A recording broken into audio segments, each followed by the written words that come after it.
ভক্তের ভগবান শ্রীকৃষ্ণ। কৃষ্ণ, বলরাম, তোমরা প্রস্তুত তো? হ্যাঁ বাবা, আমরা প্রস্তুত। এসো। মাতা দেবকী ভগবান শ্রী বিষ্ণুর আশীর্বাদ নিয়ে প্রধান ফটকে তোমাদের জন্য অপেক্ষা করছে। সবার আশীর্বাদ নিয়ে তোমাদের যে এক্ষুনি রওনা দিতে হবে। এসো।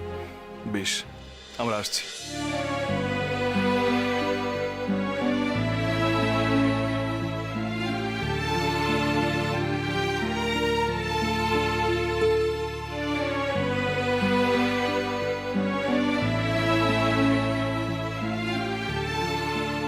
এটা কি কানাই? দেখে তো কোনো বার্তা মনে হচ্ছে। সঠিক সময় তোমাকে বলে দেবো দাদা। তুমি তো জানো আমি তোমার কাছে কিচ্ছু লুকোই না। চলো চল।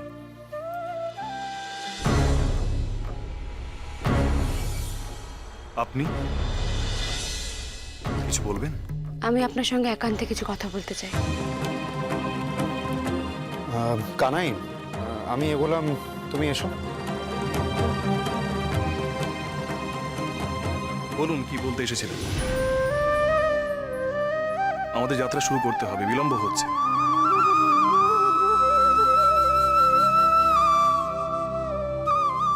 জানি এই কথা জানতে চাওয়া আমার অনধিকার চর্চা, ধৃষ্টতা।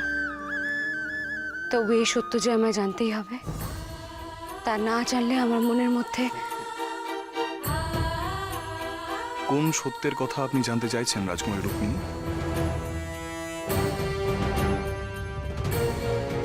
আপনি বৃন্দাবনে ফিরে গেলেন কেন?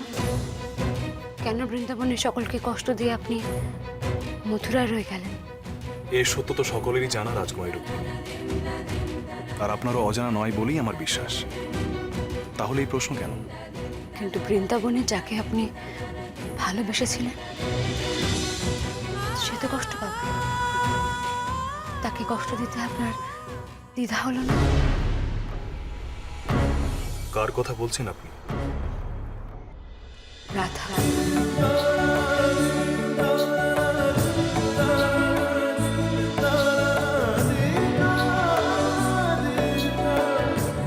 আপনি কিন্তু সত্যি অনধিকার চর্চা করছেন রাজকুমারী রুক্মিণী, যা রাজকুমারী সুলভ বলে আমার মনে হয় না। আমি শুধু এটুকু জানতে চাই যে আপনি কি রাধাকে বিবাহ করতে প্রতিশ্রুতি? আপনি কি তাকে সত্যি ভালোবাসেন? তা না হলে যে। রাজকুমারী রুক্মিণী, রাধা একজন বিবাহিতা নারী, তাই তাকে বিবাহ করার কোনো প্রশ্নই ওঠে না।